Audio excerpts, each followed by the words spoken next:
பிரமா தமிழ்நாடு முழுவதும் நீதிமன்றத்தில் கோர்ட்டில் நிலுவையில் இருக்கு கேஸு. இப்போ எலெக்ஷன் டைம் பூரா டைமை வாங்கி எல்லாம் உட்காந்து ஓடுதான். அரசியல்வாதி எம்எல்ஏ எம்பி மந்திரி முதலமைச்சர் எல்லாம் 76 வருஷம் ஆண்டு காலம் ஓடிக்கிட்டே இருக்கான்.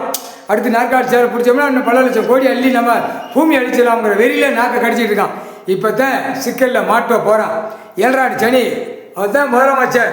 அப்போ முதலமைச்சர் அவன் உட்காந்து எப்படி இருக்கும்? எப்படியா இருக்கும்? 2 வரும். 7ஆண்டு சனி சரி. இப்போ சிக்கல் பயங்கர சிக்கல் வரும். முக்கால் சத்தியம் எலெக்ஷனுக்கு முன்னாடி டெல்லி டு தமிழ்நாடு, தமிழ்நாடு டெல்லி நீதிமன்ற கோர்ட்டில் ஒரு சிக்கல், பெரிய சிக்கல். அரசியல்வாதிக்கு தொம்முன்னு தலையில் உலையில் அலர்வான். அது எலெக்ஷனுக்கு முன்னாடி 4 நாள் 5 நாளில் ஒரு வாரத்துக்கு முன்னாடி 7 நாளைக்கு முன்னாடி சொல்ல முடியாது. அப்போ தான் ஈரக்கொலையை இறுக்கி பிடிப்பான். அது கதை, பெரிய கதை இப்போ வரும். டெல்லியிலேருந்து தமிழ்நாடு, தமிழ்நாடு டெல்லி, டெல்லியிலேருந்து வருவான். அது என்ன கணக்கு விடுறான்னு சத்தியம் புரிஞ்சிக்கோ.